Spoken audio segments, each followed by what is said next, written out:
శాంతి తాలూకు స్ఫూర్తి అవన్నీ మేము చేయడానికి ముందుకు తీసుకెళ్తా ఉన్నాం. అంటే ఇంత చేశాం అనుక్షణం, ఎందుకంటే మనకి ప్రతి 3 నెలలకి అభివృద్ధి ఏంటని చెప్పాలి కదా. దాంట్లో భాగంగానే మనస్ఫూర్తిగా ఇంత అభివృద్ధి సాధించాం. ఈ రోజున నిన్న చాలా కలిసివేసింది నాకు. అంటే ఎందుకు చెప్తున్నాను ఇదంటే, జవాబుదారీతనం. నేను ఓట్లు అడిగినప్పుడు మిమ్మల్ని నేను అకౌంటబిలిటీ చూపిస్తానని చెప్పాను. జవాబుదారీతనం, ప్రతిదానికి బాధ్యత తీసుకుంటామని. నిన్న తిరుమలలో జరిగిన సంఘటన, అది మన సంక్రాంతి, తొలి సంక్రాంతి పండగ ముందు జరగడం చాలా బాధ కలిగించింది. వైకుంఠ ఏకాదశి రోజున 6 నిండు ప్రాణాలు కోల్పోవడం బాధ కలిగించింది. 36 మంది 39 మంది గాయపడ్డారు. మనసు చాలా క్షోభించింది. పండగల వాతావరణం, పండుగలు చేసుకునే తక్కువ, కానీ సంక్రాంతి నాకు ఎదురు చూసేది మన గోమాతల్ని పూజ చేయడానికి. కనుమ రోజు ఎదురు చూస్తాను నేను, వాటి పూజ చేయడానికి కోసం ఎదురు చూస్తూ ఉంటాను.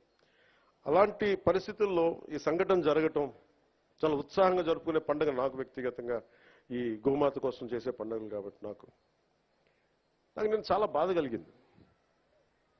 నేను వెళ్ళి పరామర్శించవచ్చు, వచ్చేయచ్చు. మీరందరూ ఎన్డీఏకి, చంద్రబాబు గారి నాయకత్వంలో మీరు నమ్మి ఓట్లు వేశారు. బాధ్యత వచ్చినప్పుడు ఎవరి మీద నెట్టలేదు. మీ వల్ల జరిగింది, మా వల్ల జరిగింది అని. తప్పు ఎవరి వల్ల జరిగినా మేమందరం ప్రభుత్వంలో భాగస్వామ్యం కాబట్టి మనస్ఫూర్తిగా నిన్న దేశాన్ని క్షమాపణలు అడిగాను జరిగిన తప్పుకి. ఇది దేనికి క్షమాపణలు అడగాలి అంటే, collective responsibility. Leadership is all about collective responsibility. పంచాయతీరాజ్లో తప్పులు జరిగితే అది మా అందరి సమిష్టి బాధ్యత. నా దగ్గర నుంచి ఆఖరిగా ఉండే మన గ్రామాల్లో ఉండే వరకు, ఫీల్డ్ అసిస్టెంట్ వరకు తప్పుది. ఎవరు తప్పు చేసినా బాధ్యత తీసుకోవాలి. ఈ సంక్రాంతి సీజన్ మనకి రాబోతున్నది. కొంత మనసు కావాలి. కొంత ఏం మాట్లాడాలి, ఒకటి నేను చెప్పాను, ఇవన్నీ చేశాను. కానీ ప్రతిసారి నిన్న ముఖ్యంగా యువతకి నా విన్నపం, నా విజ్ఞాపన, ఎక్కడ ఎలా స్పందించాలి అనేది మీరు చాలా ఆలోచించాలి. సావు సమయంలో కూడా, ప్రమాదమైన సమయాల్లో కూడా నేను వస్తే సినిమా పేర్లు కానీ, కేరింతలు కానీ, ఒకళ్ళు చావుకి వెళ్ళాం మనం, ఒకళ్ళు దెబ్బలు తిన్నారు, చనిపోయారు. ఇలాంటి సమయంలో కూడా మనం కూర్చొని కేరింతలు, అరుపులతో ఉంటే భావ్యమా లేదా అనేది ప్రతి ఒక్కరు ఆలోచించాలి. పోలీసుకి కొన్నిసార్లు సహకరించాలి మీరు. అంటే ఎవరి బాధ్యత కనుక వాళ్ళు సభ్యంగా నిర్వర్తిస్తే ఒత్తిడి తగ్గుద్ది. నేను చూడండి, తిరుపతిలో ప్రతి ఒక్క వ్యక్తి కనుక వాడి బాధ్యత నిర్వర్తించుంటే సరిగ్గా, ఇంతమంది మంత్రులు వెళ్లాల్సిన పరిస్థితి ఉండేది కాదు, ముఖ్యమంత్రి రావాల్సిన పరిస్థితి ఉండేది కాదు, నేను వెళ్లాల్సిన పరిస్థితి ఉండేది కాదు, ఎంటైర్ క్యాబినెట్ ఉండాల్సిన పరిస్థితి ఉండేది కాదు.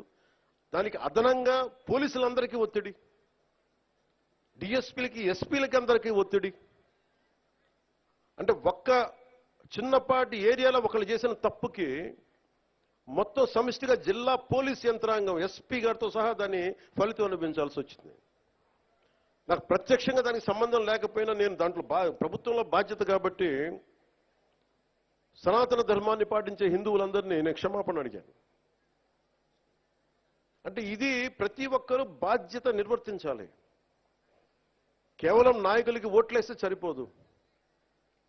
ప్రతి ఒక్క ప్రజాప్రతినిధి కానీ, అధికారి కానీ, ఉద్యోగి కానీ ఎవరి బాధ్యతలు వాళ్ళు నిర్వర్తించాలి. లేకపోతే మటుకు ఇలాంటి దుర్ఘటనలే వస్తాయి, అభివృద్ధి ముందుకెళ్తుంది. అలాగే గత ప్రభుత్వంలో అలవాటైపోయి కొంతమంది, ప్రత్యేకించి కొంతమంది అధికారులకి పనిచేయడం మానేశారు, నిర్లక్ష్యంగా ఉండటం ఉన్నారు. అధికారికి పార్టీ పట్ల, ఏ పార్టీ అయినా సరే, జనసేన కాదు, తెలుగుదేశం కాదు, భారతీయ జనతా పార్టీ కాదు, గతంలో ఉన్న పార్టీ కూడా కాదు, your loyalty is for the people. మీరు రాజ్యాంగానికే మీరు కట్టుబడి ఉండండి. మేము ప్రత్యేకించి ఫేవర్స్ ఏమి అడగం. నేను ప్రతిసారి కలెక్టర్ గారికి కానీ, ఎస్పీ గారికి కానీ నేను ఒకటే చెప్పాను, మీరు నాకు ప్రత్యేకించి ఏం చేయకండి అన్న. కనీసం మీరు మాకు చేయాల్సింది